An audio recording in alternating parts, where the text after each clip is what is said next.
What's up, guys? So I'm going to reveal everything that we have about copywriting. All the SOPs aren't the internal documents. These are things that we actually use in-house, internal docs, SOPs for all the brands that you can see on the screen. And even for people that watch my free content and actually just send me a screenshot all of a sudden for 180K in the last 3 months. Okay, so yeah, as you can see, these things, have a little bit of substance, a little bit of proof, and yeah, let's get right into it. What's up, guys? There's barely any best practices when it comes to copywriting, but if there's something getting close to a best practice, something that you can actually put into every ad that you write and every piece of copy that you do write, it's something like this. Now, I will say this, use these tactics that you learn in this section very carefully. Use it for legitimate stuff, use it for a good purpose, because the difference between essentially persuasion or like sales, so to say, and manipulation is your intention. If you want to help the person, it's sales, it's marketing. If you want to manipulate them, then obviously like that's the same tactics that you use here. Okay, so use it for good. Okay, so basically in this video I'm going to talk about the reinforcement, how you can actually get someone to buy something from you a lot more and a lot more quickly, and also they will feel a lot better about that purchase decision because you resonate with them by telling them something positive first before you tell them something that they miss. Because if you tell them only something that they miss, they're going to have this ego block that kind of blocks their trust from trusting you. Okay, but if you tell them something that is obvious, but if you just tell them that they already do something good in that direction, if you praise them for something positive already, it's called reinforcement, and it actually works. Okay, so the first one, what is it? Reinforcement is the technique of rewarding or acknowledging something your audience already does before you introduce a problem or ask them to take action. It borrows from psychology's positive reinforcement and game design's progress loops. People lean in the way they feel recognized for progress. Why it works, okay? Let's check it out. So it works because low resistance, praise puts the brain in a cooperative state instead of defensive mode, identity alignment, and momentum. This is kind of like if you want to look it up, this is the actual psychological reasoning behind it, why that actually works. Now, the 3 core formula basically looks like this, right? Or yeah, the core formula overall, 4-step, should call it. Basically what it is essentially acknowledge, celebrate, reveal the gap, and then make the offer. So examples are, you already drink plenty of water. That's the hardest part of staying hydrated. This is good. This is something positive. But even with the best water intake, can't repair a damaged skin barrier. That's why serum with barrier strengthening peptides is the smart next move. Okay, think about it. Acknowledge, celebrate, reveal the gap, and then make your offer. Common mistakes when it comes to this reinforcement obviously can be over flattery, like being too much, praising too much. You obviously can't overdo it because this feels fake if you praise something trivial or untrue. Skipping the gap obviously works as well. If you only praise, you never give a reason to change. And if you mistime it, you have to do this as early on as possible. You have to do this ideally, if you follow this step process, before you introduce any problem. Okay, so basically you hook them, have some type of storytelling, and then you do this, you reinforce, and then you go into the problem. This is when this works extra well.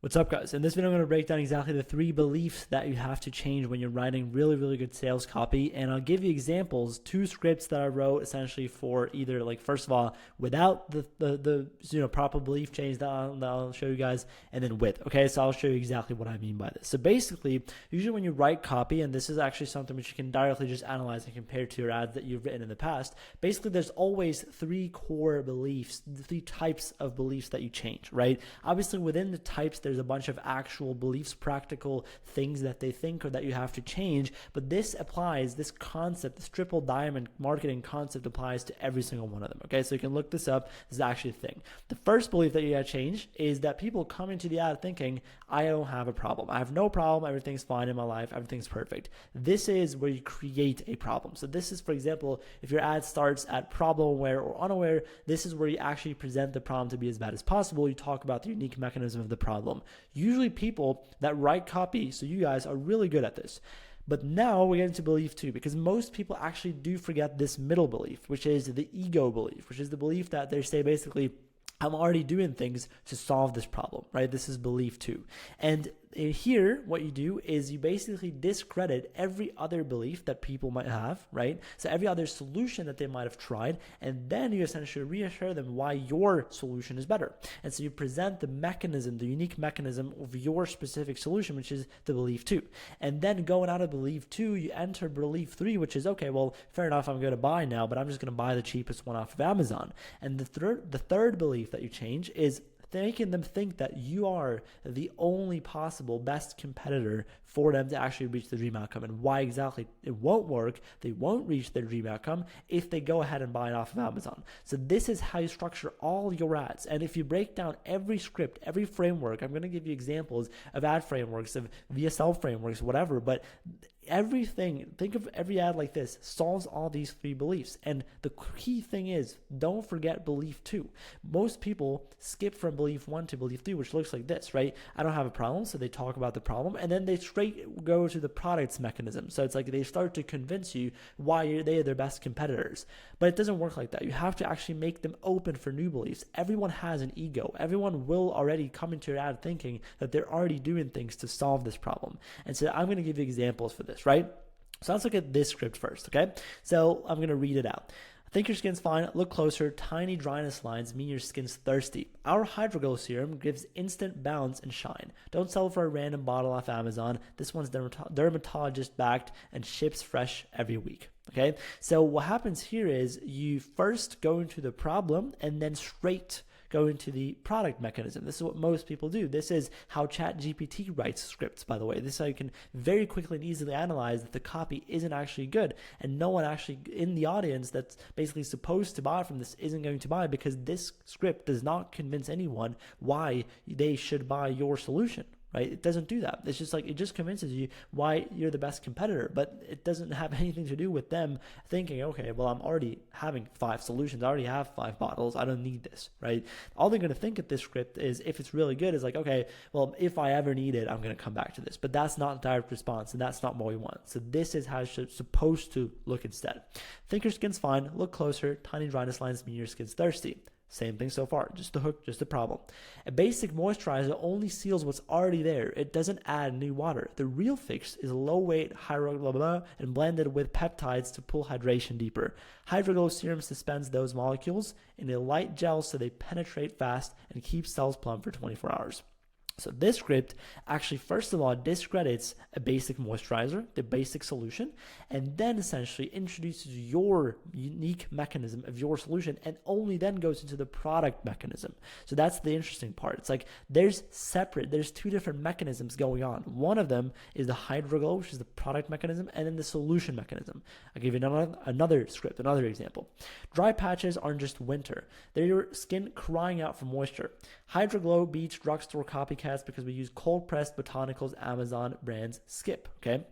Now, once again, same example. The problem section is really good. The product section is really good, but there's no solution section. There's no belief 2 in this script. So let's see how it's done right.